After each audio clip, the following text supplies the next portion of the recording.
welcome back. I'm Neil Quilliam. I'm an Associate Fellow at the Middle East and North Africa Program at Chatham House. And I'm delighted to moderate this session with Sabah Al Mutlaq, who is co-founder and vice chair of Alfanar Group. I've just returned from Saudi Arabia.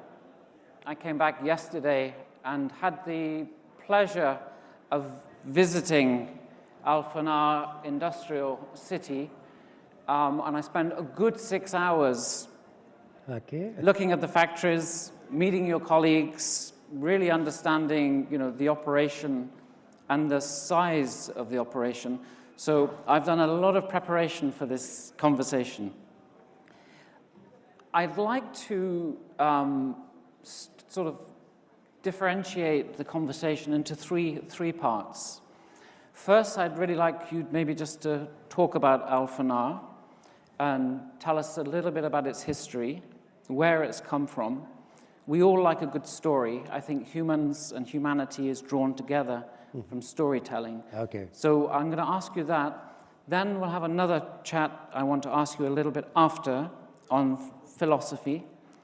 All right. I took some very good lessons, I think, from my time there. Yes. And then finally, we'll talk primarily about the private sector. Yeah, all right. But before we get going, I think that for the students here in the room, I think the purpose of this session really is to learn and to draw from your experience. I think that will be a good takeaway for each and every one of them here, because your experience, or Alfanar's growth, I think is very interesting, and I think there's a lot to unpack. So maybe you could start, Mr. Sabah, by telling us a little bit about the origins of Alfanar and how it started. Thank you very much, Neil, for the nice words you told and about the impression you got from your visit. But let me just start by expressing my happiness to be actually in such an impressive gathering. And what's more important is not only a business gathering, very impressive, the best talents in the world, but also it is an academic atmosphere, which is, I think, maybe very, very much interesting for me to also will be understood when I explain what you asked me for about the journey of Alfanar. Back to the question, Alfanar is, obviously we started in Saudi Arabia. This was in the mid-70s. And that time, Saudi Arabia embarked on a huge plan for building the infrastructure of the country. I mean, now it's well known that for Saudi Arabia nowadays got very impressive infrastructure, and this will bring us back to the 70s when Saudi Arabia started building that. And we thought that we maybe the best way to be part of this, the founders, the best way to be part of this move is to be part of the grid. The grid was very primitive, something which is very primitive that time. It was disconnected, no grid for the country. I mean, I'm talking about electrical grid. So the start was, and of course the grid also will bring us to the energy, which is also was an ambition for us, the energy sector. The start was in a very basic way. Actually, just a retail shop for building materials. Two of the founders were working in that space, And from this, we started expanding. We started building our business, which mainly run around providing all kinds of services. That's including after-sales services, including operation, maintenance, and also the engineering. In addition, that we started obviously step by step to build all the electrical materials, all the grid materials, and we started with the easiest one, low voltage, and we expanded from there. But nowadays, I mean, after a few years, or I mean, not few years, I should say 20 years, we were successful in being maybe one of the major suppliers for utilities in the Kingdom of Saudi Arabia. That includes, when I say utilities, includes power utilities, including water utilities, and oil and gas.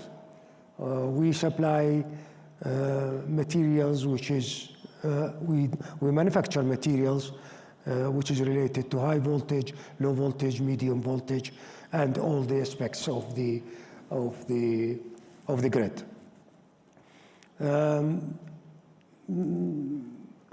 On maybe after 2010, we started to think about actually sustainability. And sustainability was an important issue. It's a very important issue for the world, obviously. And we thought that it was a passion to start to be part of this very impressive goal for the world, actually. And that's when we started going global. We were after different acquisitions in different parts of the world. Acquisitions which either target technology or markets, or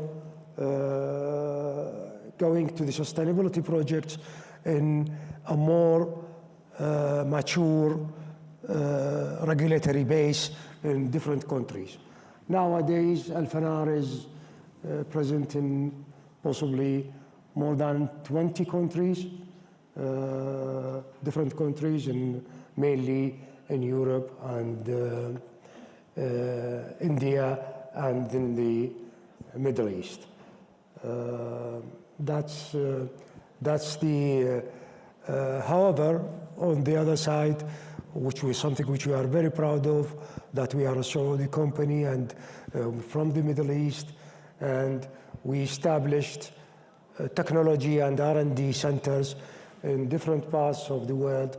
We have now 4 different technology centers, 2 of them in Europe and 1 in India, and obviously 1 in our home market, Saudi Arabia. So this is briefly, I tried to just make it very quick and, you know, not very elaborative. Thank you, yeah, thank you.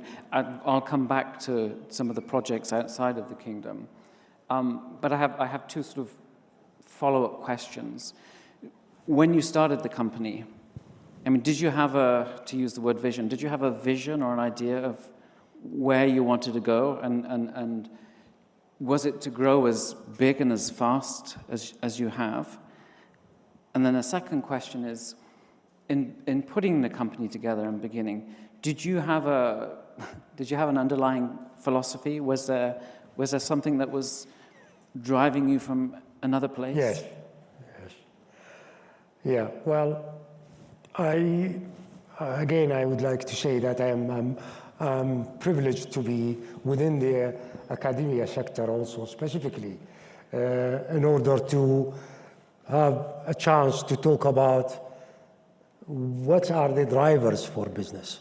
How could you manage drivers which will ensure business prospect, at the same time keep the balance with other values which are very important for the organization, for the society, and for the field you are in.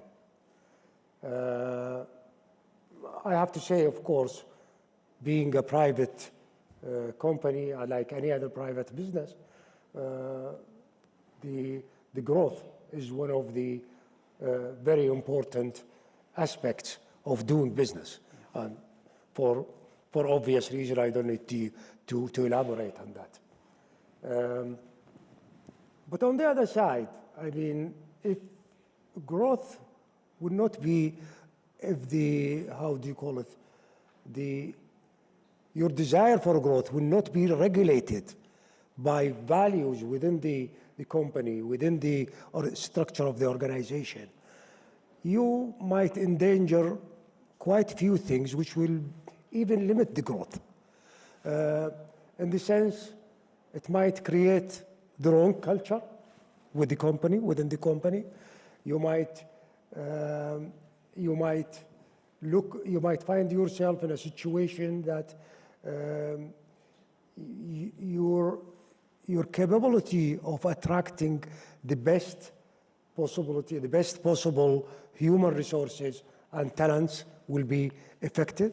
So I go back to our situation. Mm-hmm. We decided that there should be a set of values which would not be optimized. We will never compromise on these values. I mean, many of them are related. Some of them are related to our relations with customer, which is the strive for quality, the strive for customer absolute, let me call it absolute customer satisfaction. That's on one side, which is related to our relations with the customer. On the other side, when we were very much concerned about building the right culture within the company, which means that we're taking, I mean, we were going out of our way in many cases just to make sure that our human resources are taken care of, and that everybody who works for Alfanar will feel that he's in the right place, he's happy, and he's proud of being part of this organization. Things which are related to social responsibilities also make people proud to be part of the organization. Social responsibility is very, very important. Keeping the minimum of, at least the minimum of the drivers, the international drivers, like equality, inclusion, looking at the weaker part of any situation and giving extra care to this point. So that's something which we wanted to have all over those years. Thank you. I mean, often, I mean, it's commonplace for a company to say, we want to be inclusive, we want to promote equality, and this is very much fits within a PR campaign. When I spent time at your industrial city, I mean, I think I saw examples of that, and something that struck me was, the way in which I think you would probably tell me, I mean, I think you started with a relatively small number of women working in the factories sometime, yes. and now that number has yes. grown. Maybe you could just tell the student body here a little bit about that growth and yes. how that's happened. Yes. Well, yeah. Well, this is. I think this is an experience which is dear to the. Again, it's not only for the manager or for the founders. It's also everybody in Alfanar feel proud about what you have seen. We started something like possibly more than 20 years ago, and the idea was there is a sector of the society which is not very attractive for employment, which is mainly being a female and didn't have the chance, didn't have either the chance or the means to go to a higher education. So I am talking about people who finish something with equivalent to 9th grade or 10th grade. Right. So we thought that this is some sector where we need to address and try to give some specific help directed toward the sector. And we started employing females from the area around us, and we provided for them everything which will make it easy to come.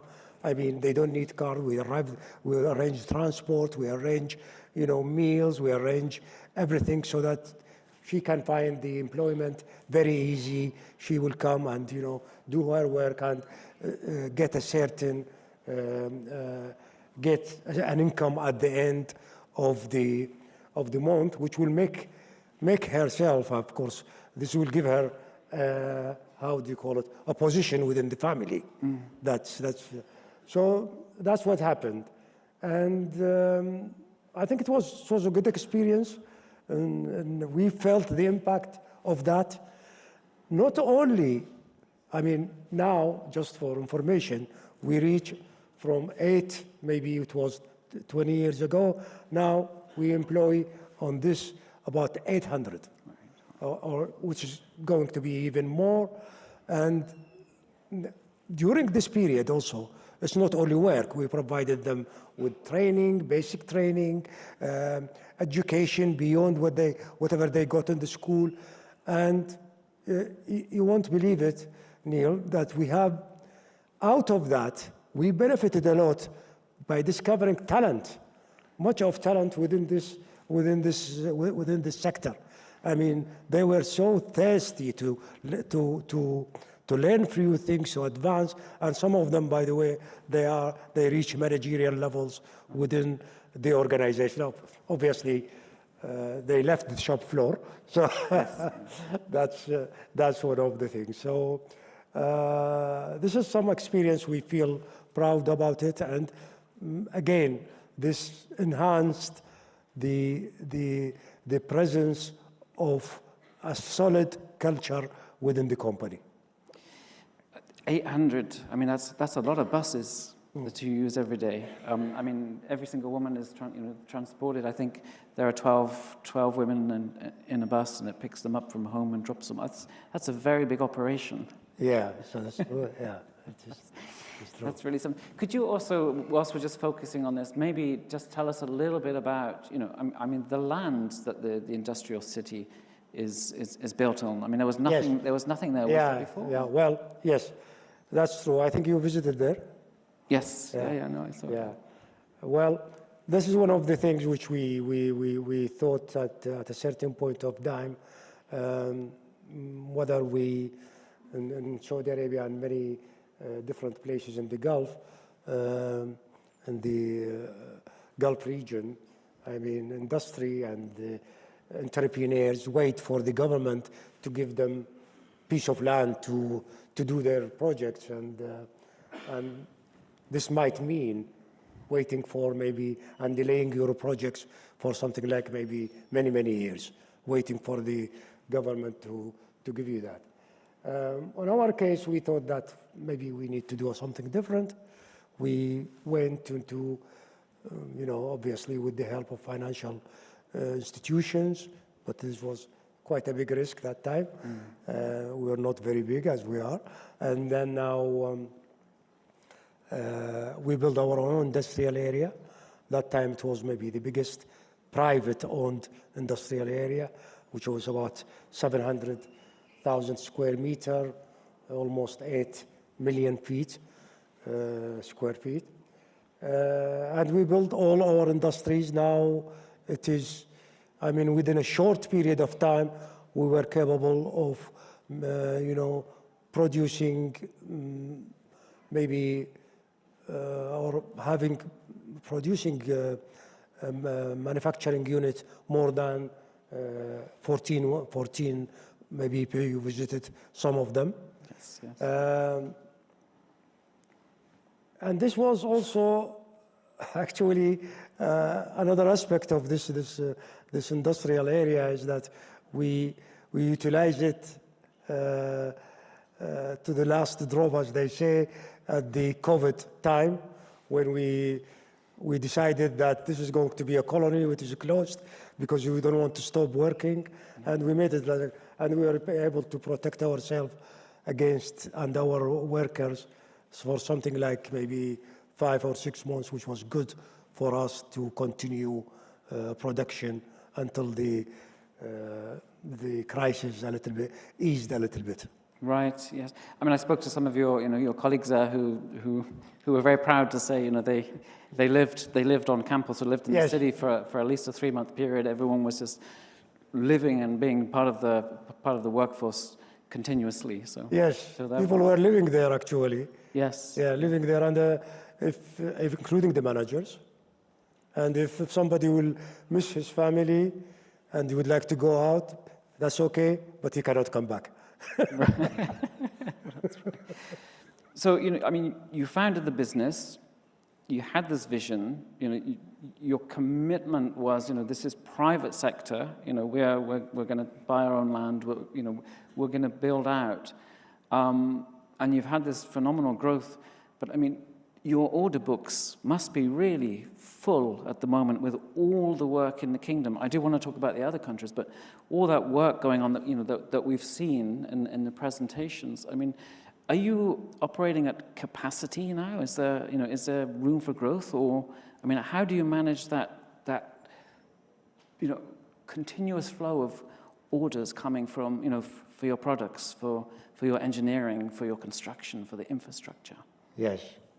Yes, you're talking about Saudi Arabia in general, or what? Saudi, yes. I mean, but Alfanar, I mean, how is it positioned to deliver against? There's so much work in Saudi Arabia at the moment. Do you have the capacity? Yes. Well, I think everybody I don't need to elaborate on this, but everybody from the audience maybe listen to what the ambassador, His Royal Highness, the ambassador, told about Saudi Arabia, and also, by the way, the other parts of the Middle East.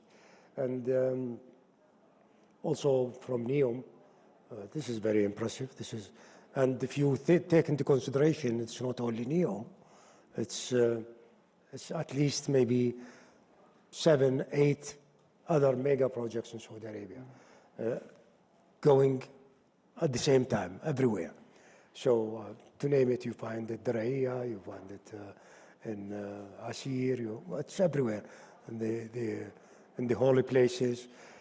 And NEOM by itself is another issue. I mean, this is something which. So the opportunity is ample in Saudi Arabia.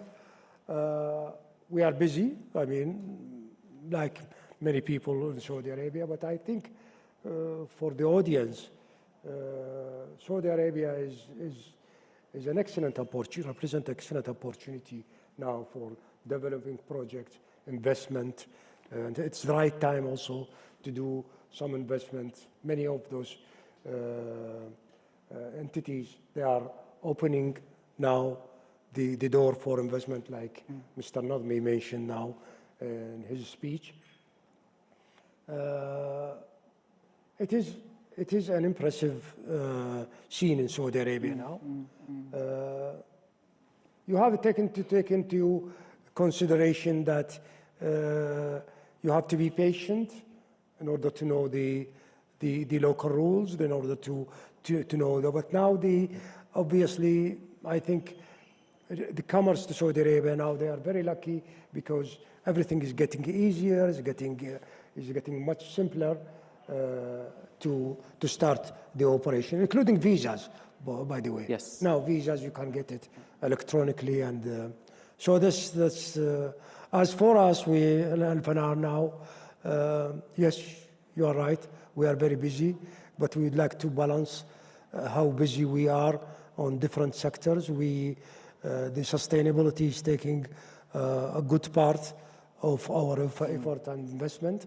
We think this is the future, and this is also not only the future. This is also some obligation for everybody to be part of that, to be part of recreating the atmosphere, the background for sustainable future for the humanity. Thank you. I'm going to ask you in a moment about sustainability and your projects externally, but I just wanted to sort of say to the audience, I mean, Amina asked, is NEOM real? The conclusion was it was or it is real. But I think, going into your factories and seeing the scale of work that's going on and the production and the manufacturing, yes. I just came away, this is the real stuff. Yes. This is where the real work is going on. We don't see that so much sat where we are and traveling around and looking at nice presentations. That was yes. Just seeing, going into the factory, seeing men and women working and these yes. huge cables, it's just like mind-blowing. Yes.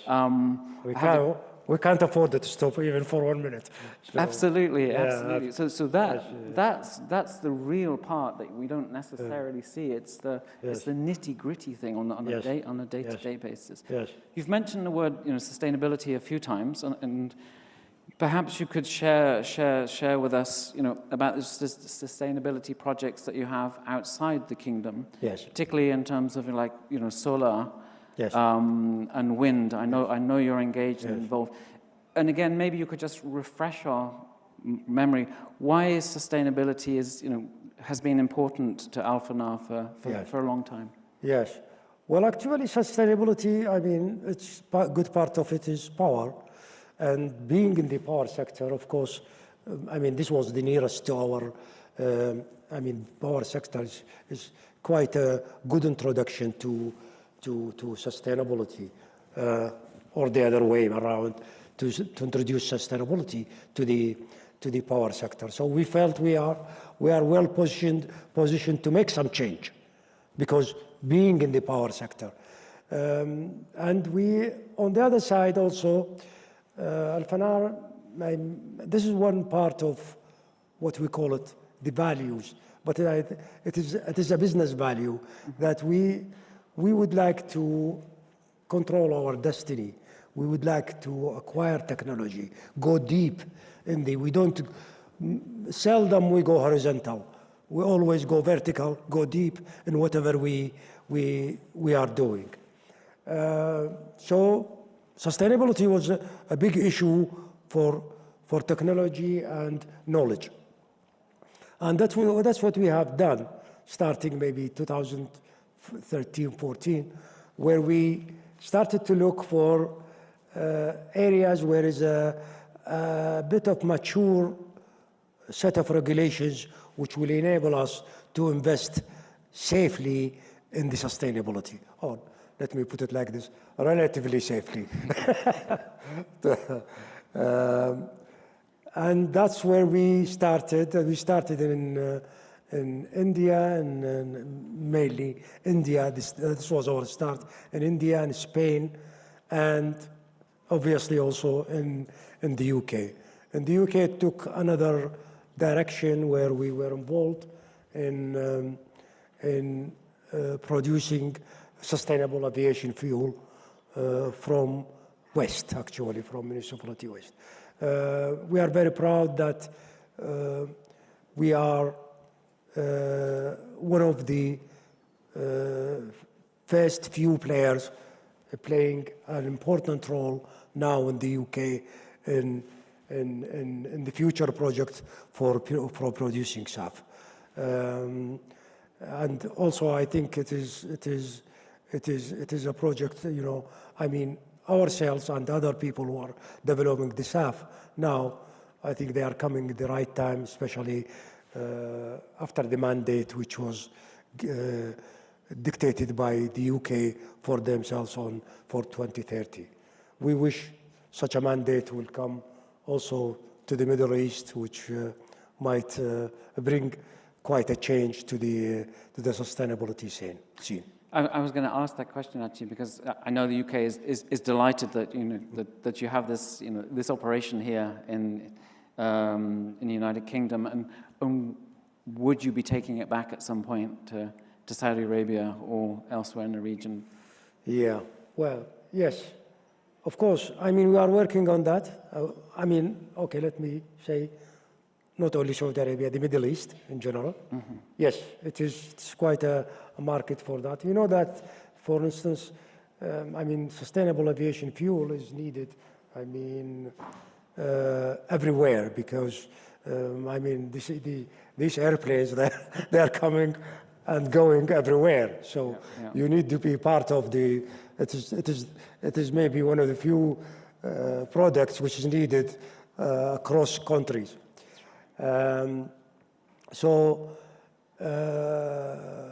Yes, we are currently involved in that.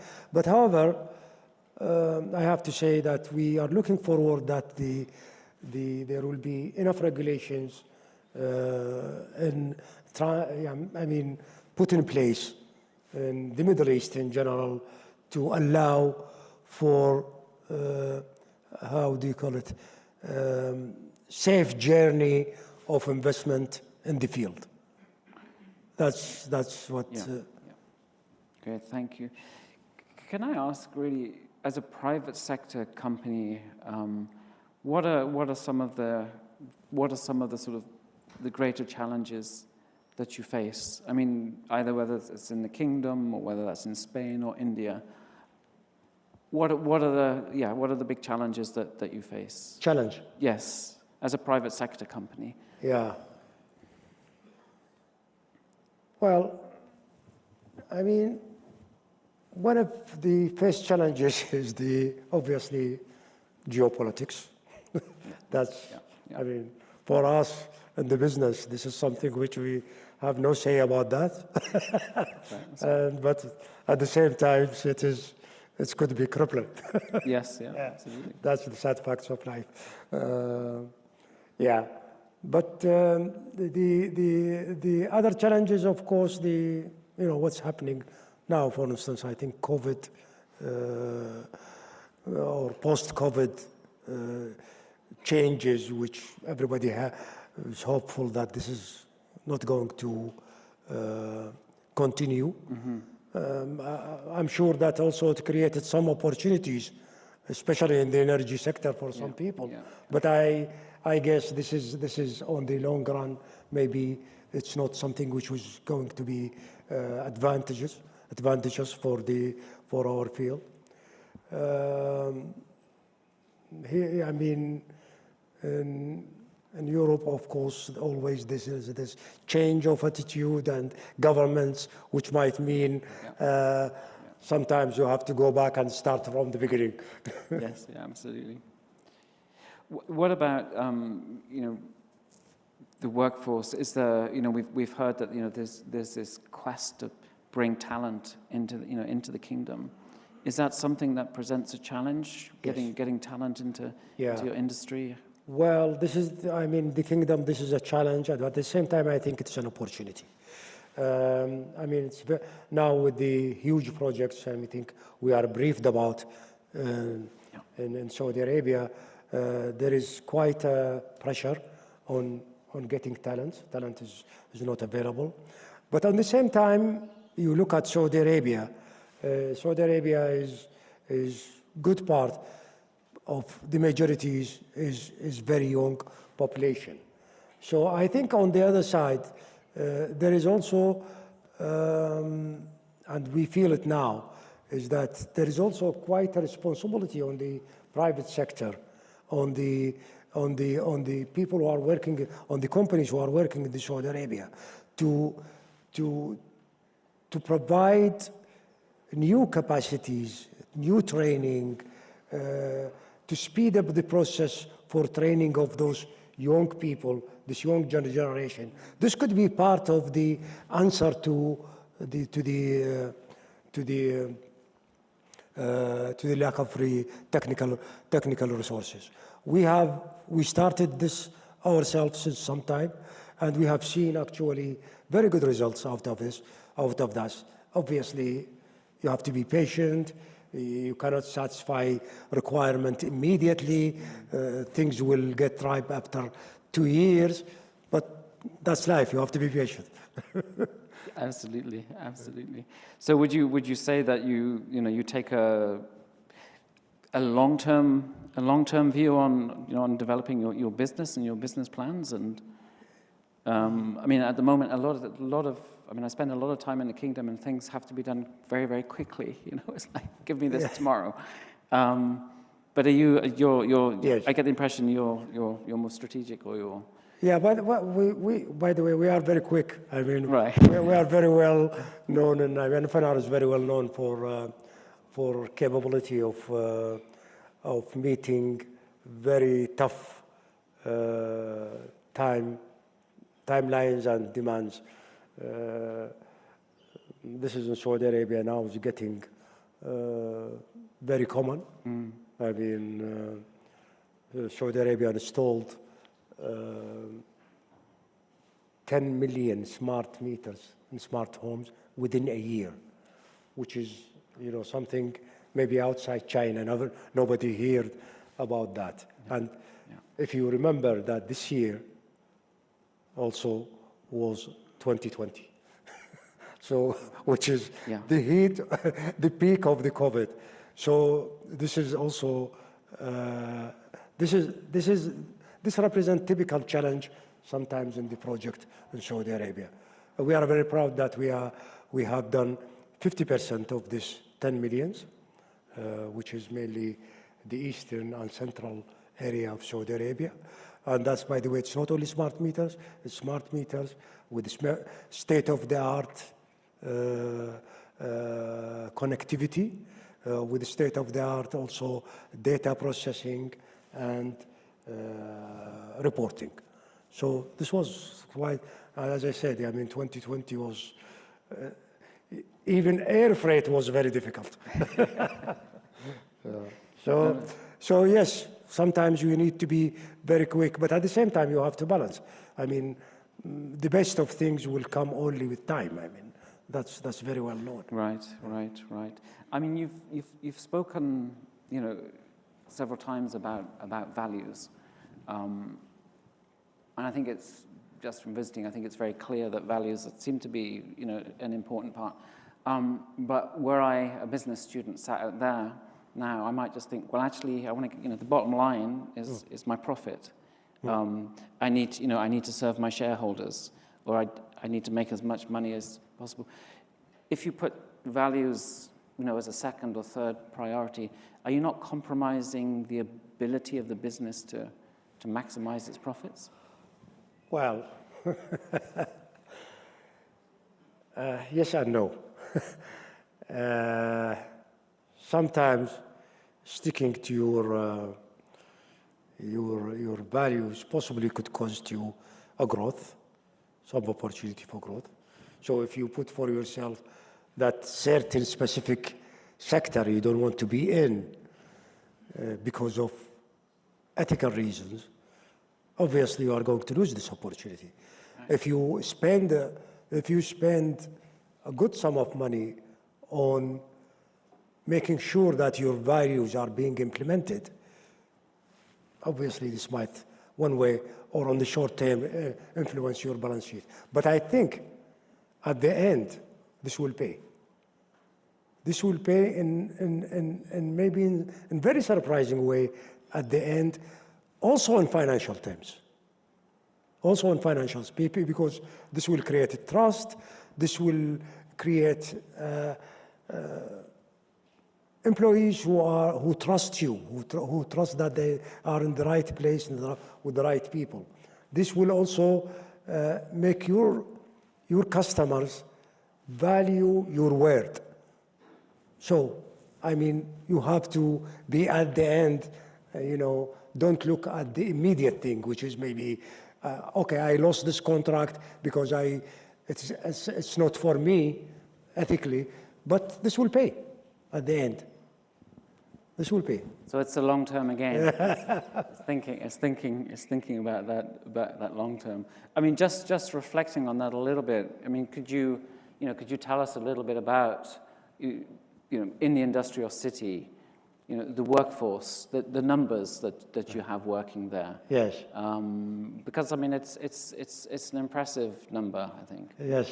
We have now within the industrial city, we have something in the order of 4,500, something like that. However, on the company level, we have something like 22,000 on different parts of the world and different. But within this complex, there are people working directly, 4,500. We have to cater for all of them, and for food and for. Yes. Yeah. And I noticed one other thing is that you seem to have Alfanar seems to have a tendency not to outsource all of its services that it's bringing in house. Yes. There seems to be maybe a philosophy that it's better to do things in house. Is that right? And why would that be the case? I think this you have to look at it from the concern about quality. Right. Okay. Right. The quality issue, because we suffered from this outsourcing quite, and we think that this is an indication of your commitment to your employees, to your customers also. So obviously, either you have the very strict, or you not only have, also being capable of imposing very strict regulations on your subcontractor, or otherwise do it yourself. Don't risk it. I mean, it's a time when companies increasingly outsource. So you, in a way, you're going against the model by bringing things in house and producing. I guess because you trust yourself, you trust your own processes. Yes, that's correct. Yeah. That's correct. I'd just like to finish up with one thing for you, really, and that's maybe if you could just share a little bit of wisdom from your experience. If you wanted the colleagues and the students in the room to take away one piece of information that they should take to their workplace or take when they leave here, what would that be? I'm putting you on the spot, but what would that be? Well, okay, if I have to choose one. Just one. Yes. If I have to choose one, there are many things which is important, but if I have to choose one, I think is that don't give up. Never give up.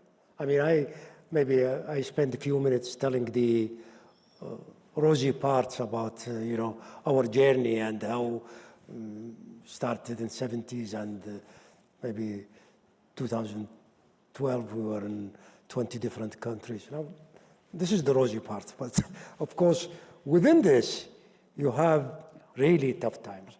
So I think if you ask me to do only one advice is don't give up, never give up. You will fail, and you will fail many times, but never give up. Always stand up and continue. That's a great point to finish on, and it echoes very much what the ambassador said earlier about learning. We learn from failing, and we have to get up. And there are failures in life. It's not all rosy picture. So I think that's a great note to finish on. So I'm just going to draw this session to a close. Thank you very much. You've been very candid with us. I would definitely. The ambassador sort of extended an invitation to everybody to go to Saudi Arabia. If you're able to visit the industrial city, I would really recommend it, because for me, this is where you see that nitty-gritty, the nuts and bolts of what's happening in the kingdom, in the region, but in the kingdom. It's very real, it's very tangible, and I think you've got to focus also on the local community that really seem to come through. You've incorporated the local community, and I think a lot of the time people like me, we look at Vision 2030, and we meet a lot of our Saudi counterparts who come from, let's be honest, privileged backgrounds. Yes. But the women in your factories don't have the same level of privilege. And to me, that's the real transformation that's taking place. Exactly. I mean, Saudi Arabia now is really an exciting. I mean, even for us, the Saudis, we find it extremely exciting time. I mean, it's something which is maybe unprecedented, unparalleled at the same, at least for this time. And also, I mean, what's happening is sometimes beyond imagination. So, and I cannot describe it until, you know, maybe you need to be within this field, within the country, and look how things are happening, how things are happening. And again, it's an excellent business opportunity to be part of a country which is in change. That's great. On that note, thank you very much. Thank you. Ahmad. Thank you. Thank you.